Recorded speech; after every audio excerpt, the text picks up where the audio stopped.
Ibu akan meminta kita bersama-sama untuk membuat keyakinan kelas. Ada yang sudah pernah dengar keyakinan kelas itu apa? Ada yang sudah pernah dengar keyakinan kelas? Belum. Oke, baik. Kalau peraturan kelas? Tahu. Oke. Keyakinan kelas dan peraturan kelas adalah dua hal yang berbeda.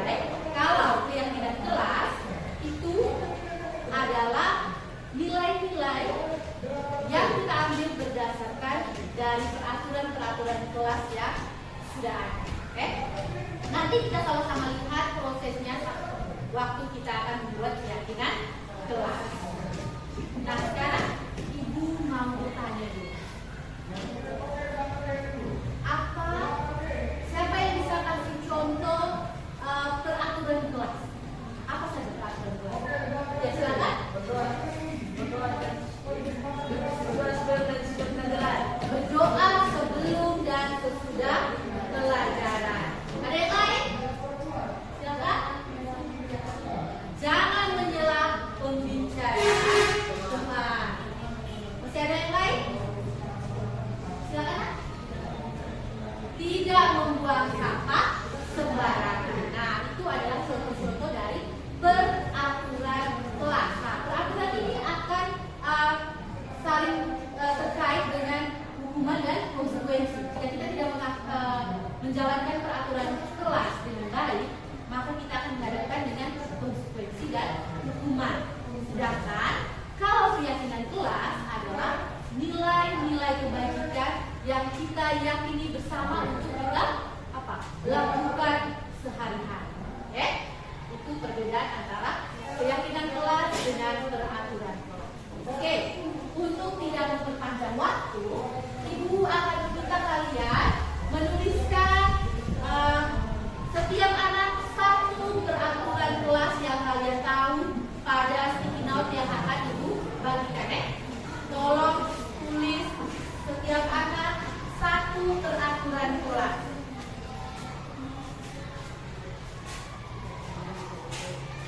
Kalau sudah, langsung ditempelkan di papan.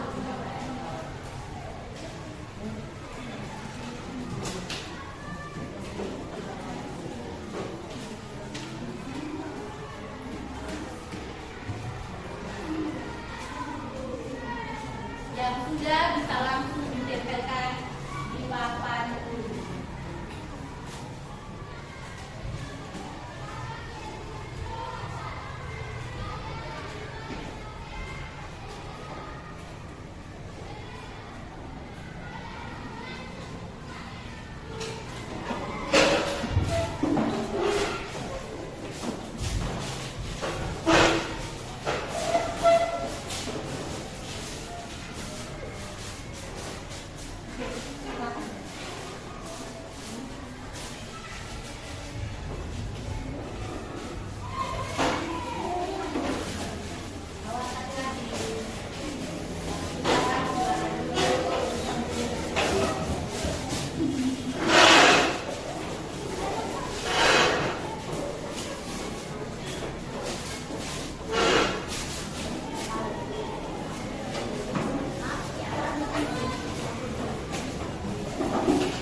Tidak meninggalkan kelas dalam keadaan kotor.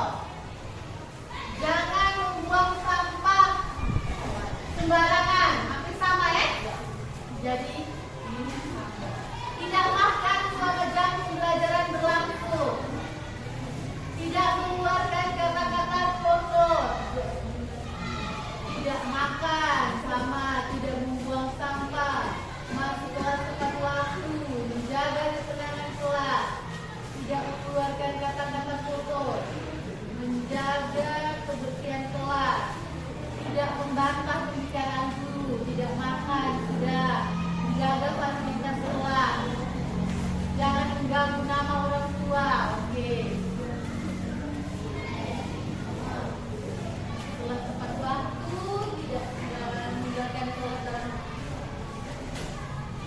tidak meninggalkan kelas dalam keadaan kotor dengan menjaga fasilitas kelas. Apakah ada dua hal yang berbeda atau sama? Sama, Kalau begitu menjaga fasilitas kelas ini yang kita ambil. Oke. Nah, di sini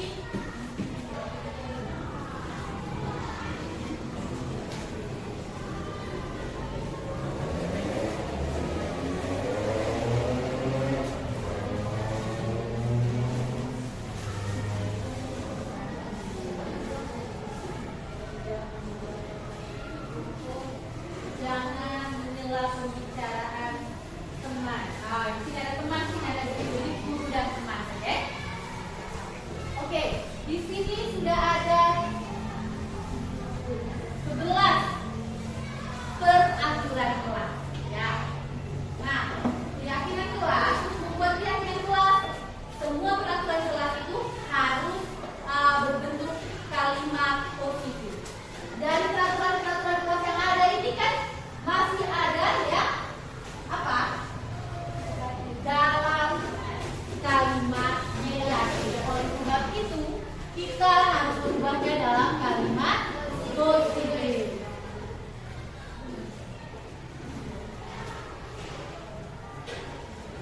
Oke, berdoa sebelum dan sesudah pelajaran. Ini sudah positif, ya.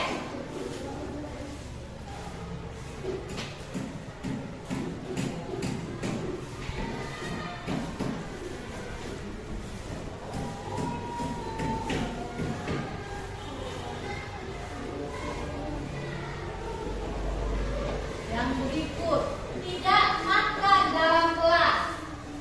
Kira-kira kalimat positif dari tidak makan dalam kelas itu apa?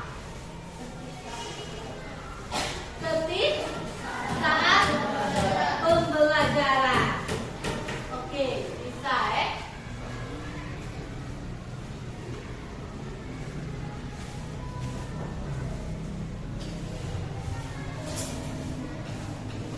Tertib saat pembelajaran. Tidak bolos saat pembelajaran. Apakah sudah sama dengan tertib? Ya. Sudah sama. Tidak bolos itu sama dengan tertib saat pembelajaran. Jangan mengganggu nama orang tua. Oke, saling menghargai. Saling menghargai. Berikut, menjaga ketenangan kelas. Ini sudah masuk di tertib saat pembelajaran, ya. Oke. Tidak mengeluarkan kata-kata kotor. Berbicara dengan sopan.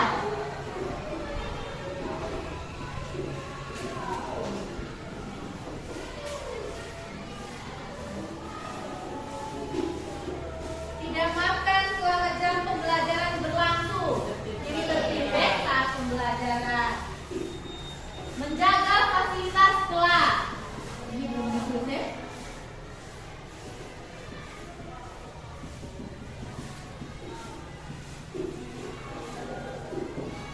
Oke.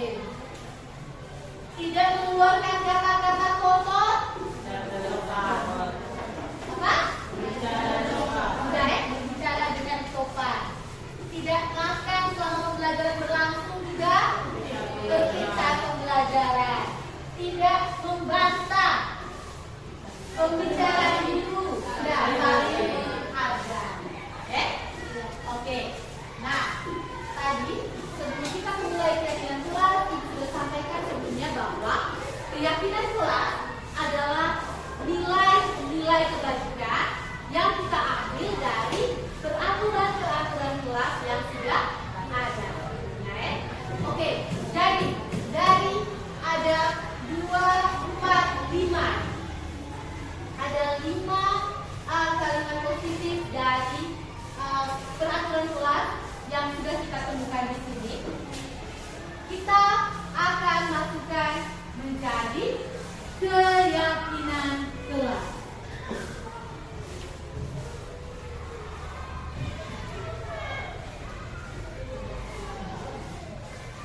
Keyakinan kelas yang pertama, berdoa sebelum dan sesudah pelajaran. Jangan lupa. Jangan beriman.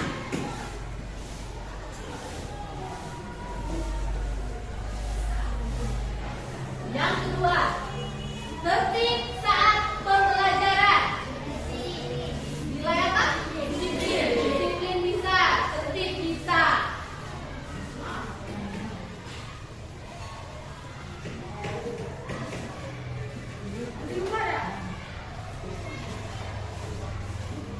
Yang ketiga, saling menghargai. Betul, menghargai.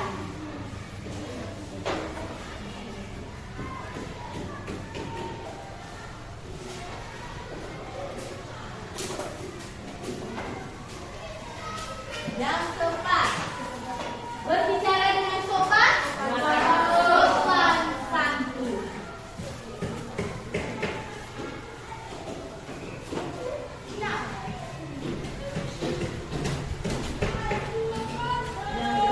Menjaga fasilitas kelas, tanggung jawab.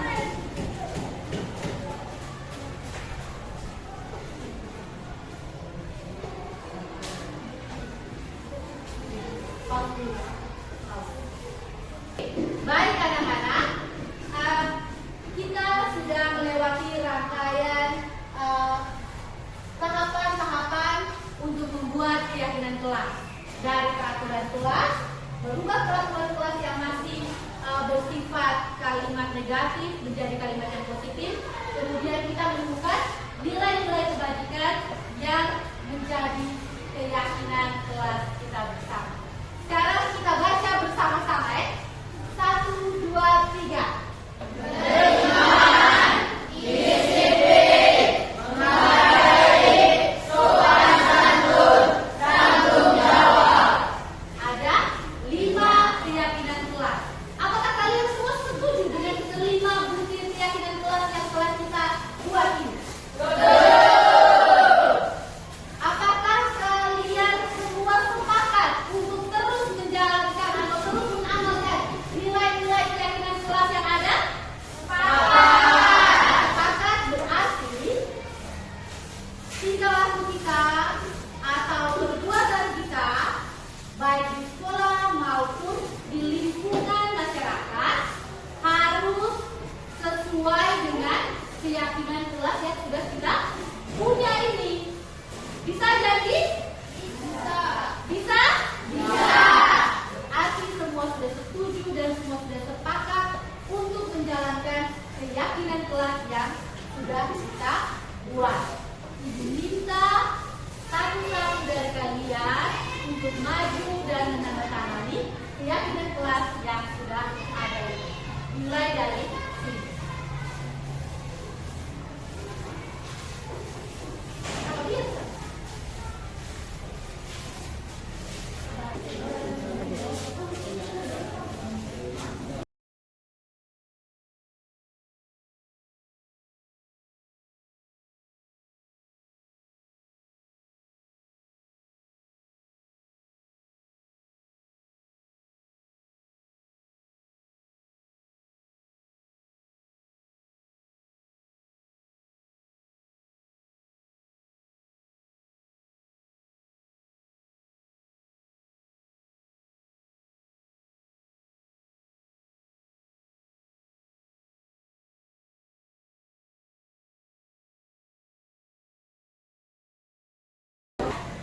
Oke anak-anak, terima kasih sudah menyepakati keyakinan kelas yang kita sudah buat. Kalian sudah menandatanganinya, berarti kalian sudah setuju dengan keyakinan kelas yang ada. Ibu harap kita tetap konsisten untuk menjalankan nilai-nilai dari keyakinan kelas yang sudah kita buat bersama, agar pembelajaran kita dan keseharian kita bisa berjalan dengan lancar. Oke, terima kasih karena kalian sudah bekerja sama untuk membuat keyakinan kelas kita pada hari ini. Baik, selamat siang Bapak dan Ibu guru hebat. Masih semangat? Masih.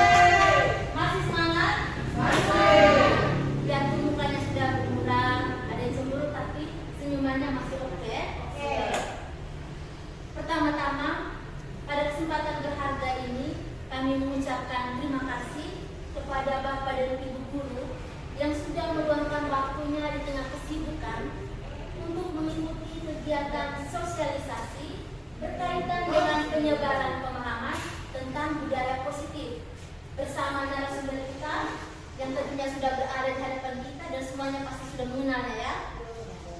Beliau adalah Ibu Francisca Julia SPD. Nah, Bapak dan Ibu guru hebat, sebelum kita mengawali kegiatan sosialisasi ini, marilah kita meminta restu kepada Tuhan untuk memberkati rencana terbaik yang sudah kita siapkan bersama. Oleh karena itu, kepada Ibu Eni, kami mempersilahkan untuk bisa memimpin. Baik, terima kasih pada Ibu Min. Saya akan memimpin kita sebagai awal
pada modul 1.4.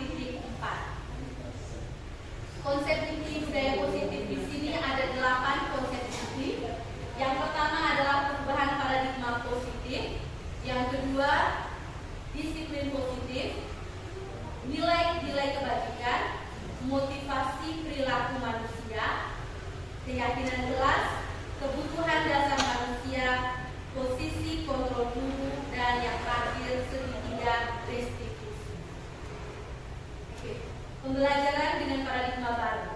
Pembelajaran dengan paradigma baru merupakan pembelajaran yang dirancang berdasarkan prinsip pembelajaran berdiferensiasi sehingga peserta didik belajar sesuai kebutuhannya berdasarkan tahap perkembangan sesuai teori psikologi modern untuk mewujudkan profil pelajar Pancasila. Jadi pada pembelajaran dengan paradigma baru ini ditekankan adalah berdasarkan prinsip pembelajaran berdiferensiasi, di mana guru kita diminta untuk melakukan pembelajaran untuk memenuhi apa yang menjadi kebutuhan murid. Nah, tentang kebutuhan murid ini nanti sama-sama bisa kita lihat pada pembahasan yang akan saya bahas pada materi yang berikut. Nah, miskonsepsi tentang teori kontrol. Jadi selama ini ada salah kaprah gitu ya, ada salah pemahaman tentang teori kontrol di sini. Yang pertama itu ilusi bahwa guru mengontrol murid. Nah, sejauh ini hasil refleksi saya sendiri sebelum mempelajari modul ini juga, bahwa saya merasa saya ini sebagai seorang guru, jadi saya bisa mengontrol tingkah laku murid saya. Jadi ada banyak hal sekali yang saya lakukan untuk mengontrol perilaku dari murid-murid saya. Nah, padahal kenyataannya itu ternyata kita tidak bisa mengontrol siapapun. Hanya diri kita sendiri itu yang bisa mengontrol kita untuk melakukan sesuatu, termasuk juga dengan murid. Ternyata selama ini murid itu mereka yang mengizinkan diri mereka untuk dikontrol oleh kita. Jadi kalau memang mereka tidak mengizinkan, mereka tidak mau mengikuti, berarti kita tidak bisa memaksakan mereka dengan cara apapun untuk bisa mereka mengikuti apa yang kita mau. Itu miskonsepsi tentang teori kontrol yang pertama. Berikut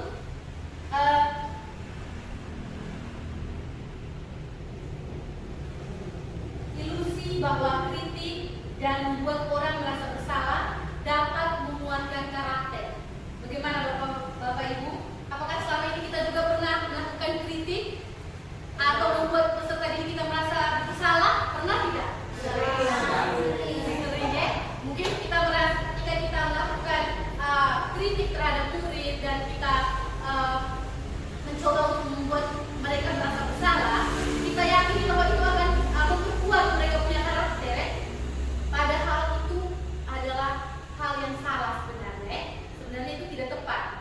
Dengan mengkritik dan membuat mereka merasa bersalah, itu kita sedang mengarahkan murid kita pada identitas gagal. Murid itu akan mencap atau membranding diri mereka sebagai orang yang gagal. Jadi menurut mereka, mereka tuh ketika kita melakukan kritik, mereka langsung mencap, oh iya, saya salah. Kadang ada beberapa murid yang memang ketika sudah salah, mereka bukan memikirkan tentang bagaimana caranya untuk memperbaiki, bukan.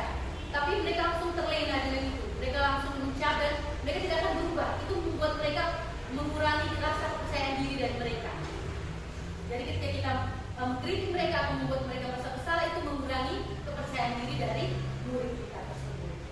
Yang berikut, ilusi bahwa semua penguatan positif itu efektif dan bermanfaat. Nah, kita juga pasti akan selalu memberikan penguatan positif, misalnya kita memuji, terus atau kita membujuk mereka untuk melakukan sesuatu. Padahal itu juga kurang tepat sebenarnya. Nah, jika kita laksanakan ini penguatan positif itu secara terus-menerus, maka murid akan menyadari bahwa oh, guru ini ternyata sedang membujuk saya untuk melakukan ini. Nah, ketika itu murid bisa saja menolak untuk melakukan itu. Dan juga mereka juga bisa saja tergantung ketika kita tidak memberikan lagi penguatan positif kepada mereka. Mereka mengatakan, buat apa saya lakukan ini? Toh Pak dan Ibu juga sudah tidak lagi memuji saya, tidak lagi memberikan penguatan yang positif bagi saya. Nah, itu bisa membuat mereka tergantung pada pendapatnya kita sebagai guru. Yang berikut, ilusi bahwa orang dewasa memiliki hak untuk memaksa. Nah, ini kita merasa kita sebagai orang dewasa, kadang apalagi sebagai guru, kadang kita merasa bahwa kita itu bertanggung jawab atas tingkah laku dari murid. Berarti untuk melakukan sesuatu, kita mau murid untuk melakukan sesuatu. Menurut kita itu yang paling tepat bagi mereka. Jadi cenderung kita mulai ketika kita sudah membujuk, memberikan penguatan positif pun tidak maju untuk mereka melakukannya, kemudian kita akan mulai memaksa mereka untuk melakukan hal yang sesuai dengan apa yang kita mau. Nah, dan itu menurut teori di sini itu kurang tepat. Setiap anak itu punya kehendak bebas. Jadi mereka melakukan sesuatu itu harus berdasarkan kemauan dari dalam diri mereka, ya. Tidak perlu kita harus memaksa, karena kalau ketika kita sudah memaksa, itu tidak akan bertahan lama. Mereka akan melakukannya berdasarkan paksaan yang kita buat pada mereka. Berikut, merubah paradigma stimulus respon kepada pendekatan teori kontrol. Nah, pada stimulus respon, kita merasa bahwa kebutuhan kita itu sama. Padahal dalam teori kontrol, kebutuhan kita itu berbeda-beda. Begitu juga dengan peserta didik. Mereka memiliki kebutuhan yang berbeda. Semua orang tidak memiliki kebutuhan yang sama. Nah, pada stimulus respon, semua orang melihat hal yang sama. Sedangkan pada teori kontrol, setiap orang memiliki gambaran yang berbeda-beda. Nah, di sini tidak ada penyeragaman sudut pandang dari orang, ya. Jadi sudut pandang orang itu satu dengan yang lain berbeda, tidak semuanya sama. Jadi kita di sini harus berusaha untuk memahami tentang teori ini. Pada stimulus respon, perilaku buruk dilihat sebagai suatu kesalahan. Sedangkan pada teori kontrol, semua perilaku memiliki tujuan. Nah, kita ketahui bahwa perilaku orang, setiap orang itu memiliki tujuan. Sebenarnya ada tujuan tertentu untuk menyangkut dengan pemenuhan kebutuhannya. Ketika mereka melakukan sesuatu, sebenarnya mereka sedang berusaha untuk memenuhi kebutuhan mereka. Nah, ini orang lain bisa mengontrol saya. Nah, sedangkan pada teori kontrol, hanya kita sendiri yang bisa mengontrol diri kita. Jadi kita yang mengizinkan apakah kita mau mengikuti yang orang lain katakan atau tidak. Itu sebenarnya teori kontrol. Saya bisa mengontrol orang lain pada stimulus respon. Sedangkan pada teori kontrol, Anda tidak bisa mengontrol orang lain. Ini hampir sama dengan yang sebelumnya, ya. Yang bisa mengontrol adalah diri kita sendiri, ya. Orang lain tidak bisa mengontrol diri kita. Nah, pemaksaan pada stimulus respon, pemaksaan adalah pada saat rujukan gagal. Nah, pada teori kontrol, kolaborasi dan konsepsi menciptakan pilihan-pilihan baru. Nah, sebenarnya ketika kita sudah tidak bisa memaksa, kita bisa memberikan pilihan-pilihan kepada murid kita, ya. Nah, nanti murid-murid kita yang bisa memilih kira-kira apa yang harus mereka lakukan berdasarkan pilihan yang telah kita buat. Model berpikir menang dan menang kalah. Sedangkan pada teori kontrol, model berpikir menang-menang. Jadi di sini kalau pada stimulus respon berarti ada pihak yang dirugikan. Nah, sedangkan pada teori kontrol sebenarnya kita harus mencari jalan keluar atau solusi yang bisa menguntungkan bagi kedua belah pihak. Disiplin positif. Disiplin ini berasal dari kata disiplina, yang artinya belajar, dan disiplin mengacu pada disiplin diri yang memiliki tanggung jawab terhadap apa yang dilakukannya berdasarkan nilai-nilai yang diyakini. Nah, jadi disiplin ini sebenarnya mengacu pada nilai-nilai yang diyakini oleh seseorang. Jadi dia bertanggung jawab tidak dengan nilai-nilai yang sudah dia yang sudah ada pada dalam dirinya, yang dia yakini dalam dirinya, nilai yang baik menurut dia. Disiplin positif merupakan salah satu cara penerapan disiplin yang bertujuan untuk menumbuhkan kesadaran serta memberdayakan peserta didik tanpa imbalan. Sebagai pendidik, tujuan kita adalah menciptakan peserta didik yang memiliki disiplin diri sehingga mereka berperilaku mengacu kepada nilai-nilai kebajikan universal dan memiliki motivasi intrinsik dalam perubahan perilaku ke arah yang lebih baik. Nah, jadi sebagai pendidik kita harus bisa menumbuhkan motivasi intrinsik, yaitu motivasi yang berasal dari dalam diri setiap murid kita berdasarkan nilai-nilai kebajikan universal atau nilai-nilai yang mereka anggap baik yang sudah mereka yakini dalam diri mereka masing-masing. Nah, nilai-nilai kebajikan universal yang kami pelajari pada buku 1.4 itu ada 6, yaitu menyangkut profil pelajar Pancasila, IDO Primary Years Program, 9 pilar karakter, petunjuk seumur hidup dan keterampilan hidup, The 7 Essential Virtues, dan The Virtues Project. Nah, namun sebagai bangsa Indonesia, nilai-nilai yang dianggap baik oleh semua orang atau secara universal itu adalah nilai-nilai yang ada pada profil pelajar Pancasila. Mungkin Bapak Ibu di sini masih ingat apa saja nilai-nilai dalam profil pelajar Pancasila itu ada berapa? Ada 6. Ada 6 ya. Yang pertama adalah beriman dan berakhlak mulia. Bertakwa kepada Tuhan Yang Maha Esa dan berakhlak mulia. Yang kedua, berkeyakinan diri. Yang ketiga, bernalar kritis. Yang keempat, berpendidikan moral. Yang kelima, bergotong royong. Yang keenam, kreatif. Oke, jadi sebagai bangsa Indonesia kita perlu menanamkan 6 nilai-nilai ini pada diri setiap murid kita. Nah, tentang motivasi perilaku manusia. Ada 3 motivasi perilaku manusia ya. Nah, yang pertama, untuk menghindari ketidaknyamanan atau hukuman. Yang kedua, untuk mendapatkan imbalan atau penghargaan dari orang lain.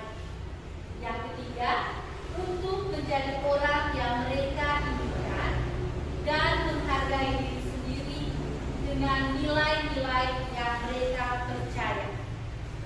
Nah, yang pertama ini mereka menghindari ketidaknyamanan atau hukuman.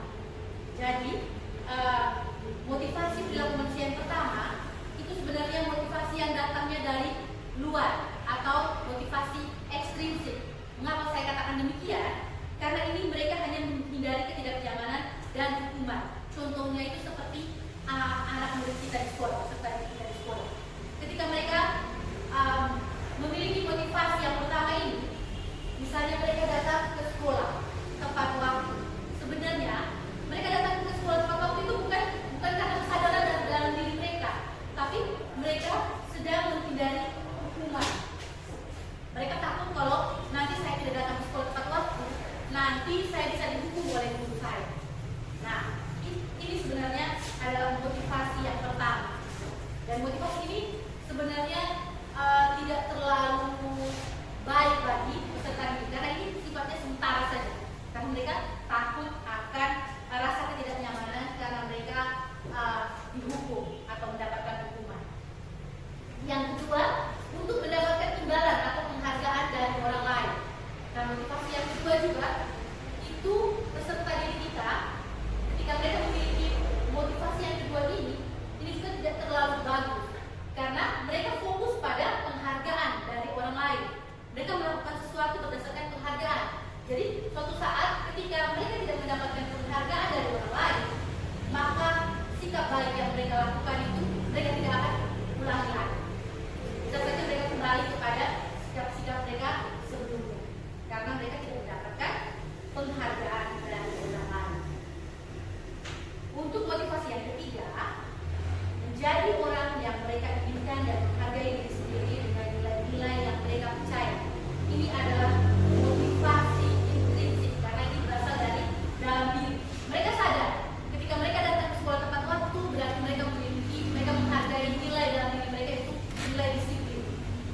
Jadi, oh saya harus dalam skor tepat waktu karena saya mau menjadi orang yang disiplin, saya mau menghargai waktu.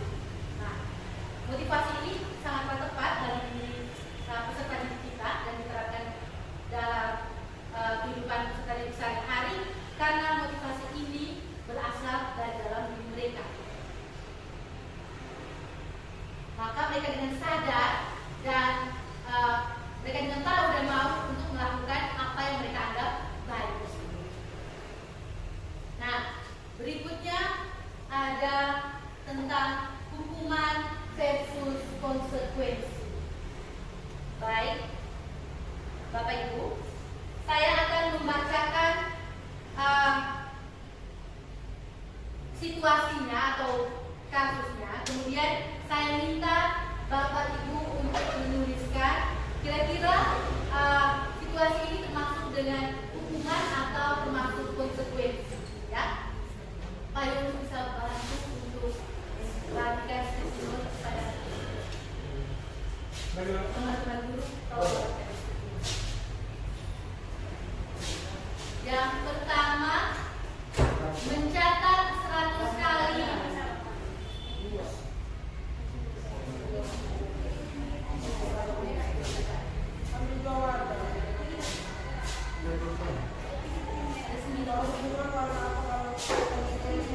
Yang pertama, yang kedua, yang ketiga, yang keempat, yang kelima, yang keenam, ketujuh, delapan.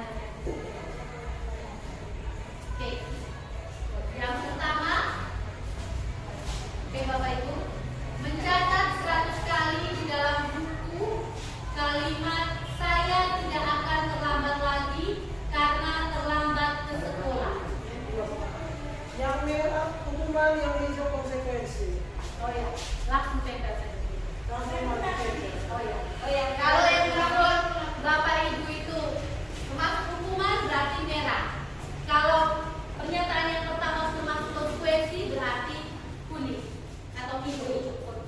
Nah, yang pertama, mencatat 100 kali di dalam buku kalimat "saya tidak akan terlambat lagi karena terlambat ke sekolah".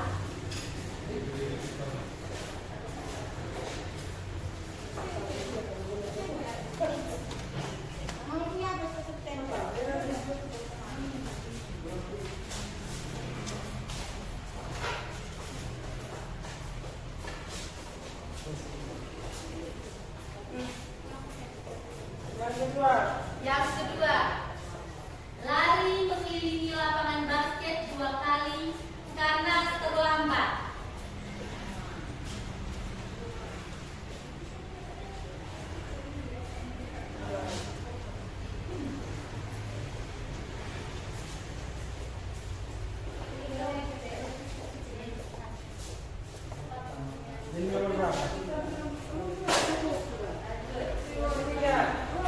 Yang ketiga, membersihkan coretan yang dibuatnya di meja tulis. Membersihkan Coretan yang dibuat di meja tulis.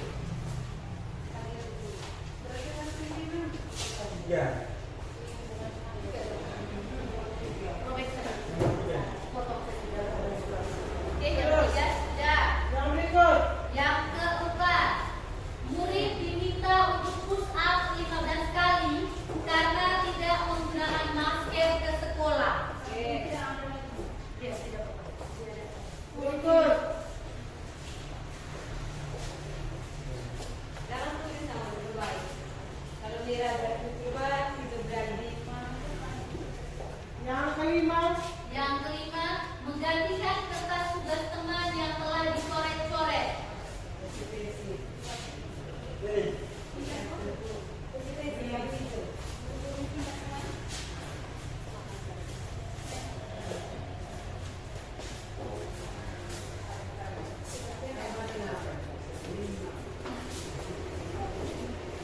Oke,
Terima kasih Bapak Ibu sudah berpartisipasi untuk menentukan mana yang termasuk hukuman dan mana yang termasuk konsekuensi. Kita cek sama-sama ya. Yang pertama, mencatat 100 kali di dalam buku kalimat "saya tidak akan terlambat lagi karena terlambat ke sekolah". Di sini paling banyak menjawab adalah di konsekuensi. Ya, kita lihat. Ya, betul ya. Ini adalah konsekuensi. Yang kedua, lari mengelilingi lapangan basket 2 kali karena terlambat hadir di sekolah. Ini termasuk hukuman. Oke. Berikutnya, membersihkan coretan yang dibuatnya di meja tulis. Kebanyakan ini adalah konsekuensi. Ya, membersihkan coretan yang dibuatnya di meja tulis itu merupakan konsekuensi. Dia bertanggung jawab atas apa yang dia lakukan. Yang berikut, murid diminta untuk push up 15 kali karena tidak menggunakan masker ke sekolah. Itu adalah hukuman. Tidak ada kaitannya antara menggunakan masker dan push up 15 kali. Kalau konsekuensi berarti harus ada kaitannya dengan apa yang harus dilakukan. Berikut, berjemur di lapangan basket pukul 12 siang karena mengobrol dengan teman. Yang keenam itu adalah hukuman. Berikut, murid diminta bertelanjang kaki sepanjang hari karena tidak menggunakan sepatu hitam sesuai aturan. Itu adalah hukuman. Berikut, berdiri di depan kelas sambil mengangkat kaki satu karena tidak bisa menjawab pertanyaan. Yang kedelapan, itu adalah hukuman. Tidak ada kaitannya dengan antara tidak bisa menjawab dengan murid harus lakukan mengangkat kaki satu di belakang atau di depan kelas karena tidak bisa menjawab pertanyaan. Berikut, membersihkan tumpahan air di meja tulis karena tersenggol pada saat belajar. Ini termasuk dengan konsekuensi. Oke, konsekuensi berarti bentuk dari tanggung jawab. Solusi apa yang harus dilakukan ketika dia melakukan suatu kesalahan. Jadi ada hubungan antara solusi yang dilakukan dengan kesalahan atau ketidaksengajaan yang dia lakukan. Sedangkan kalau hukuman itu tidak ada kaitannya sama sekali. Nah, nanti kita bisa lihat lebih jelas lagi pengertian antara konsekuensi serta hukum. Nah, di sini kita lihat konsekuensi. Konsekuensi itu sudah terencana atau sudah disepakati. Kemudian konsekuensi sudah dibahas dan disetujui oleh murid dan guru. Nah, biasanya untuk konsekuensi itu sudah dibahas. Jika murid melakukan hal-hal seperti ini, maka konsekuensinya seperti apa. Nah, itu sudah dibahas sebelumnya oleh murid dan guru. Murid sudah mengetahui sebelumnya konsekuensi yang akan diterima bila ada pelanggaran. Nah, ini karena sudah dibahas, makanya murid sudah tahu tentang apa konsekuensi yang diterima bila dia melakukan pelanggaran. Berikut, konsekuensi biasanya diberikan berdasarkan suatu data yang umumnya dapat diukur. Jadi, biasanya guru itu sudah mengumpulkan data tentang pelanggaran-pelanggaran yang dilakukan oleh suatu siswa atau satu orang murid. Sehingga ketika dia melakukan pelanggaran dalam didata oleh guru itu dalam suatu tingkatan tertentu dan ketika tingkatan itu dia harus mendapatkan konsekuensi, maka guru akan memberikan konsekuensi tersebut untuk dilaksanakan atas pelanggaran yang telah dia lakukan. Berikut, hukuman dan penghargaan. Hukuman dan penghargaan ini juga adalah cara-cara mengontrol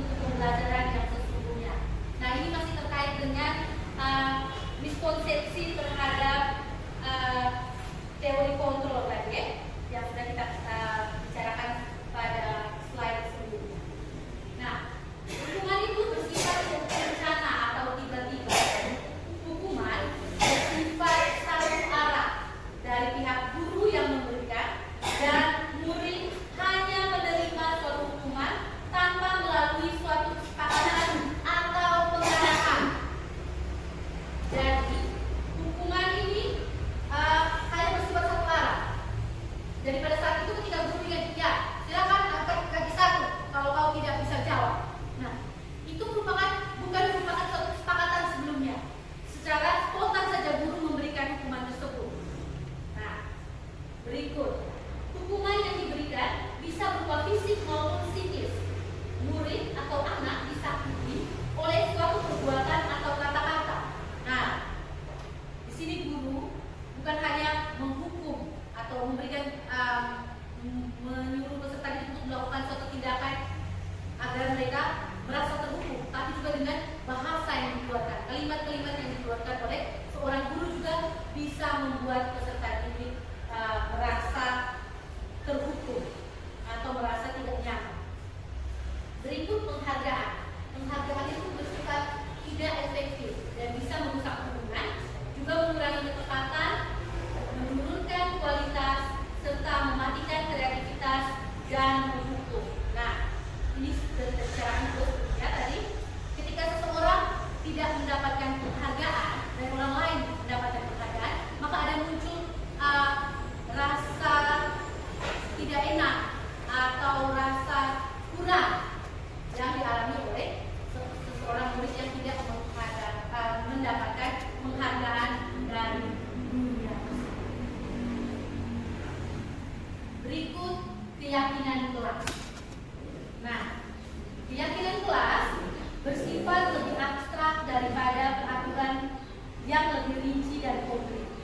Keyakinan kelas berupa pernyataan-pernyataan universal. Pernyataan keyakinan kelas senantiasa dibuat dalam bentuk positif. Keyakinan kelas hendaknya tidak terlalu banyak sehingga mudah diingat dan dipahami semua warga kelas. Keyakinan kelas sebaiknya sesuatu yang dapat diterapkan di lingkungan tersebut. Semua warga kelas hendaknya ikut berkontribusi dalam pembuatan keyakinan kelas lewat kegiatan curah pendapat. Guru dan murid bersedia meninjau kembali keyakinan kelas dari waktu ke waktu. Nah, terkait dengan keyakinan kelas ini, saya juga sudah mulai mencoba untuk melakukannya, mempraktekannya di dalam kelas. Nah, terkait dengan keyakinan kelas, waktu awal ingin melakukan keyakinan kelas, saya meminta peserta didik atau murid menuliskan peraturan-peraturan kelas yang telah mereka ketahui atau yang telah mereka jalankan selama ini. Kemudian dari peraturan-peraturan kelas tersebut tentunya masih ada kalimat yang negatif, misalnya tidak membuang sampah sembarangan atau jangan membuang sampah sembarangan. Nah, dari kalimat ini lalu kami bersama-sama untuk mengubahnya ke dalam kalimat yang bentuknya lebih positif, seperti menjaga kebersihan kelas.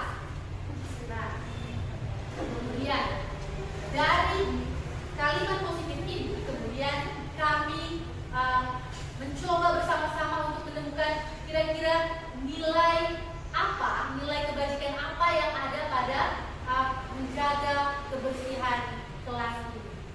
Nah, nilai kebajikan ini yang kami yakini bersama sebagai keyakinan kelas.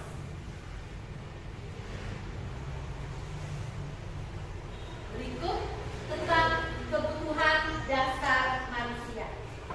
Untuk membangun budaya sekolah yang positif dengan lingkungan yang aman dan mendukung murid untuk menjadi pribadi yang berdaya, seimbang dan bahagia, salah satu upaya yang dapat dilakukan oleh guru adalah memahami kebutuhan dasar yang mendasari murid. Nah, di sini kita sebagai manusia itu kita memiliki 5 kebutuhan dasar. Yang pertama adalah kebutuhan untuk bertahan hidup. Nah, kebutuhan untuk bertahan hidup ini bersifat fisiologis, yaitu untuk bertahan hidup seperti kesehatan, rumah, makanan, dan kebutuhan biologis sebagai bagian dari proses reproduksi. Nah, berikut kebutuhan untuk penguasaan atau pengakuan atas kemampuan. Nah, kebutuhan ini berhubungan dengan kekuatan untuk mencapai sesuatu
Jadi ketika dalam kelas juga sebenarnya kegiatan itu harusnya serius.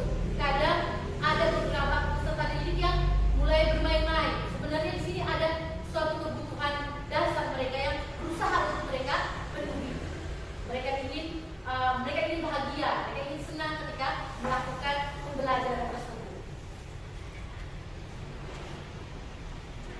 Berikut mengenai posisi kontrol guru. Nah, di sini ada 5 posisi kontrol seorang guru. Yang pertama sebagai penghukum, yang kedua sebagai teman, sebagai manajer, pembuat merasa bersalah, dan sebagai pemantau. Bapak Ibu, dari kelima posisi kontrol ini, kira-kira selama ini Bapak Ibu atau kita semua itu biasanya mengambil posisi kontrol yang mana yang lebih sering? Penghukum. Sama, sebelum mempelajari posisi salah, saya juga sebagai penghukum, pembuat merasa bersalah, sebagai pemantau juga, dan juga sebagai teman. Ya, ada juga sebagai teman. Nah, kita lihat sebagai penghukum itu kita biasanya menggunakan hukuman fisik maupun verbal. Jadi kata-kata kita yang menyakiti peserta didik itu juga termasuk tindakan kita yang mengambil posisi kontrol sebagai penghukum.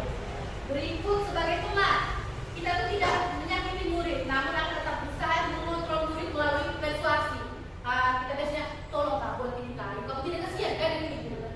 Tolong buat kak, tolong ibu, kamu bisa, kamu. Pokoknya kita lakukan apa ya?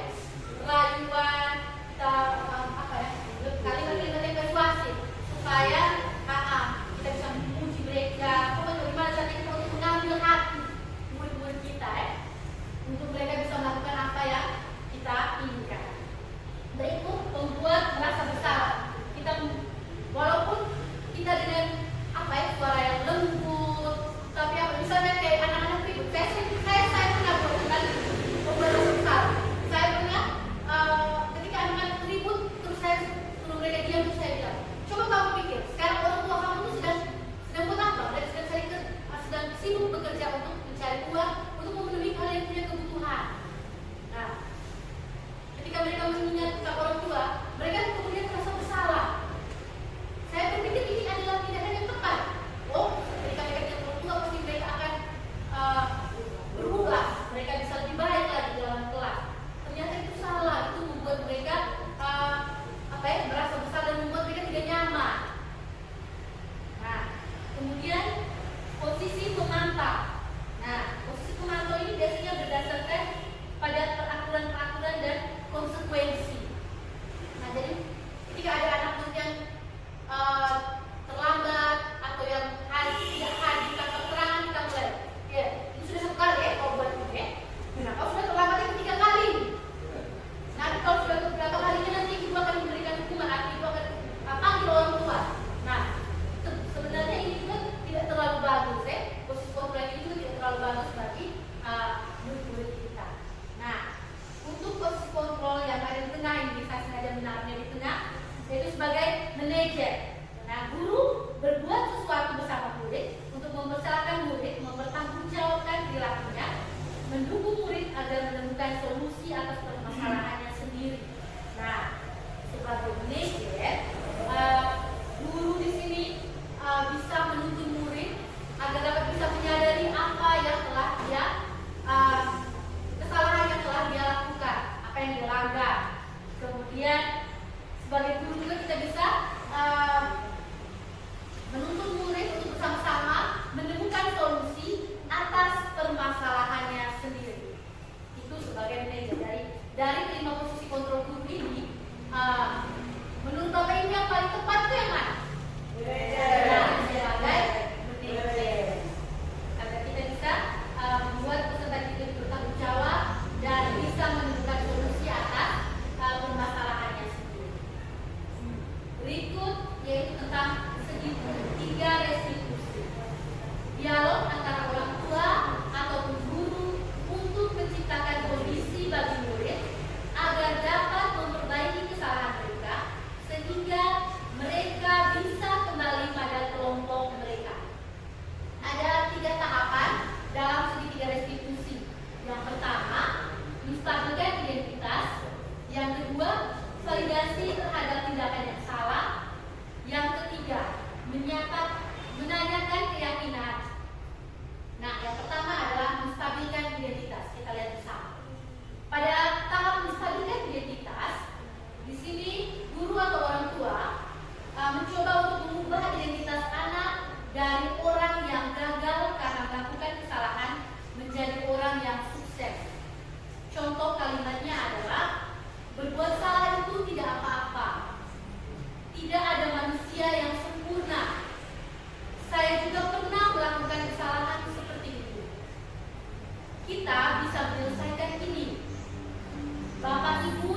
mencari siapa yang salah, tapi Bapak Ibu ingin mencari solusi dari permasalahan ini.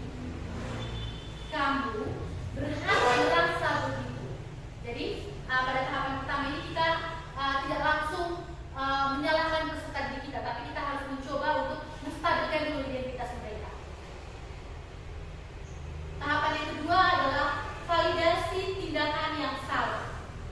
Setiap tindakan kita dilakukan dengan satu tujuan, yaitu memenuhi kebutuhan dasar. Nah ini tadi kita pada tahap validasi tindakan yang salah, kita mencoba menggali atau mencari tahu kira-kira peserta didik yang melakukan pelanggaran ini sedang memenuhi kebutuhan dasar atau alasan dia itu seperti apa. Kira-kira apa kebutuhan dasar dari peserta didik kita ini yang coba dia penuhi ketika dia melakukan kesalahan itu. Contoh kalimatnya adalah, padahal kamu bisa melakukan yang lebih buruk dari ini ya. Kamu pasti punya alasan mengapa melakukan hal itu. Kamu patut bangga pada dirimu sendiri karena kamu telah melindungi sesuatu yang penting buatmu. Kamu boleh mempertahankan sikap itu, tapi kamu harus menambahkan sikap yang baru. Pada tahap yang terakhir adalah menanyakan keyakinan.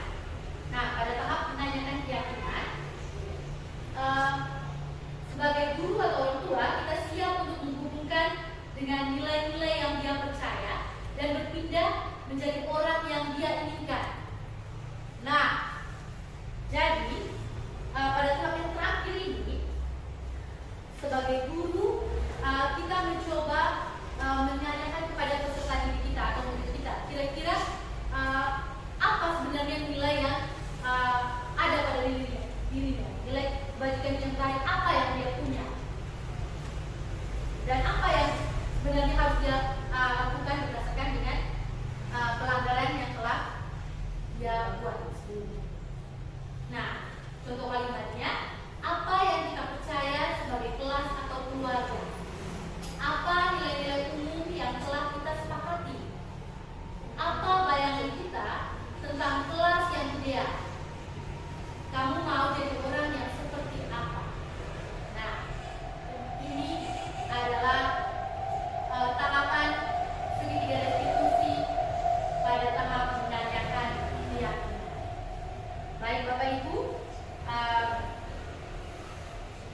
demikian penjelasan saya tentang bagaimana saya berbagi mengenai budaya positif. Pada kesempatan berikutnya, saya meminta Bapak Ibu sekalian bisa menanggapi atau memberikan pertanyaan terhadap apa yang telah saya paparkan sebelumnya.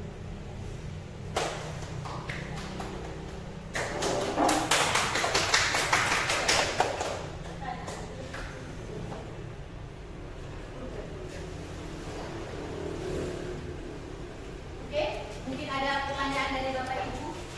Ya silakan Ibu Eni. Baik, terima kasih untuk kesempatan yang diberikan. Terima kasih untuk penjelasan yang luar biasa. Di sini saya ingin sedikit bertanya terkait dengan yang namanya penghargaan. Ya, tadi dikatakan penghargaan itu sifatnya tidak efektif. Yang mau saya tanyakan di sini bentuk penghargaan yang seperti apa? Kalau menurut saya, tepuk tangan itu juga bentuk penghargaan. Apa penghargaan yang seperti itu sudah tidak efektif? Mungkin bisa dijelaskan sedikit tentang ini. Penghargaan yang seperti apa yang sudah yang dijelaskan di situ, penghargaan itu sifatnya tidak efektif, dapat ada tadi mengurangi potensi dan sebagainya. Penghargaan yang dimaksudkan di situ penghargaan yang seperti apa? Karena bagi saya dalam kelas misalnya saja penghargaan yang saya biasa berikan dalam kelas itu kadang juga tepuk tangan. Apakah penghargaan seperti itu juga akan berdampak atau tidak efektif atau akan mengurangi potensi anak? Oke, itu saja. Mungkin ini yang saya sampaikan. Terima kasih Ibu Eni tentang Ibu Eni bertanya tentang penghargaan. Kenapa saya menyatakan bahwa penghargaan itu kurang efektif? Padahal ada penghargaan yang seperti tepuk tangan tadi. Itu juga sebenarnya dengan dengan tepuk tangan. Nah, sekarang saya ingin bertanya ke Ibu Eni dulu ya. Ketika Ibu Eni memberikan penghargaan berupa tepuk tangan, apakah semua anak di dalam kelas itu tuh mendapatkan tepuk tangan yang sama, atau cuma beberapa anak yang melakukan kebaikan saja, atau bisa menjawab dengan baiknya mendapatkan tepuk tangan? Nah, di sini biasanya yang sering saya buat di kelas pengalaman, biasanya ketika kita bertanya atau memberikan pertanyaan, biasanya anak-anak yang menjawab, wah, kita tepuk tangan di kursi A, wah, kita tepuk tangan di kursi B. Yang menjadi pertanyaan saya, apakah tepuk tangan yang seperti itu tidak efektif juga? Bagaimana? Dan tepuk tangan tidak saya berikan untuk semua, ya. Tapi ketika kadang-kadang ketika ada satu anak atau dua anak yang bisa menjawab suatu pertanyaan, itu kadang-kadang saya merasa wah luar biasa nih, mari kita bertepuk tangan. Itu yang sering saya buat di kelas. Bagaimana dengan penghargaan yang seperti ini? Baik, terima kasih Bu Eni. Kalau menurut pendapat saya, tepuk tangan itu sebenarnya baik bagi anak yang diberikan penghargaan tersebut. Dan tidak semua anak kan Bu Eni diberikan penghargaan seperti tepuk tangan tadi. Ada beberapa anak tertentu yang tidak bisa menjawab. Pasti di dalam diri mereka, dalam hati kecil mereka juga ingin mendapatkan tepuk tangan yang sama yang seperti Bu Eni minta mereka lakukan kepada teman yang bisa menjawab pertanyaan tadi. Nah, yang mengapa saya bilang kurang efektif ini bagi kelompok-kelompok anak yang tidak mendapatkan penghargaan tersebut. Ibu Eni mengerti? Nah, jadi ketika ada yang mendapatkan penghargaan dan ada yang lain yang tidak mendapatkan penghargaan. Nah, bagi yang mereka tidak mendapatkan penghargaan itu pasti mereka merasa kecil. Mereka merasa, oh iya, dia dapat tangan. Kenapa ya saya tidak dapat tepuk tangan yang sama? Padahal mungkin waktu itu dia juga mau menjawab, tapi mungkin kesempatan yang diberikan juga dia tidak mendapat kesempatan yang sama seperti teman-teman lain yang diberikan tepuk tangan tadi untuk menjawab. Atau mungkin ada. Oke, baik, terima kasih. Nah, saya sering bilang ke Ibu Eni, pada dasarnya kalau kita tepuk tangan bentuk penghargaan seperti apresiasi itu baik, itu halnya baik sebenarnya, itu bagian dari apresiasi terhadap anak-anak. Cuman di sini yang perlu kita tekankan itu apresiasi dalam hal jangan lebih khusus ke anak. Nah, kalau apresiasi dalam hal-hal yang seperti itu tepuk tangan itu bisa, itu baik. Tidak semua penghargaan itu tidak semua itu tidak baik. Kalau apresiasi tidak perlu dilakukan mempunyai pengaruh negatif. Apresiasi itu tepuk tangan itu sebenarnya halnya juga baik. Cuman seperti yang Bunda sampaikan, tidak semua anak itu di antara mereka itu ada namanya cemburuan. Nah, jadi di sebagian kecil anak yang sebenarnya ada memiliki rasa cemburu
tangani. Kita kembali ke konteks kita sudah bisa lebih. Di sini kepala sekolah menyarankan anak itu jawab benar atau salah harus wajib diberikan aplaus, tepuk tangan. Itu bentuk penghargaan. Tidak tepuk tangan atau hanya memberikan jempol itu juga penghargaan.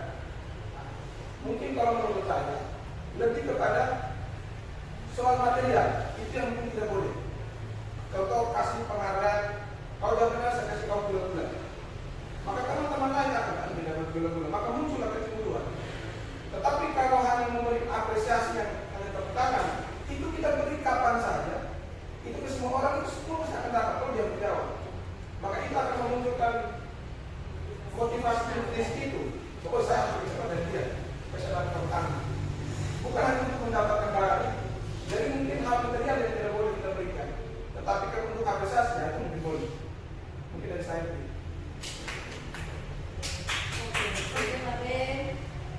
Terima kasih atas tanggapan dari teman-teman lain. Apakah masih ada tanggapan dari teman-teman yang lain atau pertanyaan dari teman-teman? Ya, kita disilahkan. Baik, terima kasih Bu Lia. Sama seperti ini saya mau ucapkan terima kasih atas materi yang Ibu Lia berikan kepada kami. Saya tertarik di posisi kontrol guru. Sebenarnya pada materi posisi kontrol guru kembali saya merefleksikan diri saya sebagai guru. Jadi materi ini sebenarnya sangat bagus untuk saya dan mungkin untuk bapak ibu yang lain.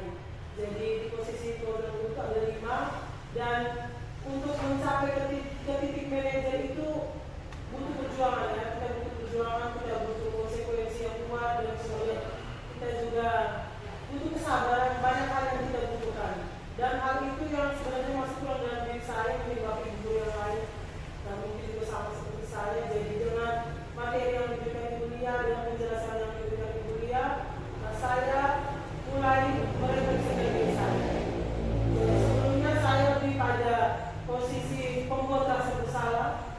Kemudian kalau kekerasan fisik verbal, saya juga sering, secara jujur saya juga sering. Jadi pelan-pelan saya merefleksikan diri saya, pelan-pelan saya mungkin akan berubah ya.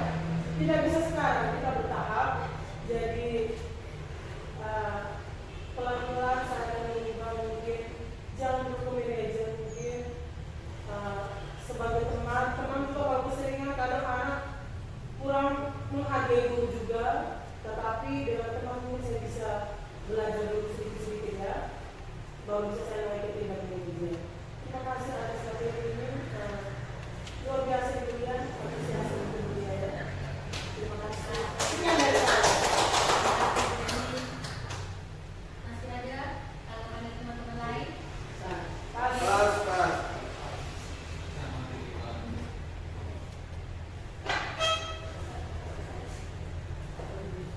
Baik, Bapak dan Ibu Perewan masih semangat? Enggak, tapi tolong semangatnya jangan padat ya. Baik, dengan demikian pemaparan materi berkaitan dengan penyebaran pemahaman tentang budaya positif telah selesai. Kita berikan dulu aplaus yang dalam sungguh pemaparan materi yang begitu luar biasa dan mampu memberi wawasan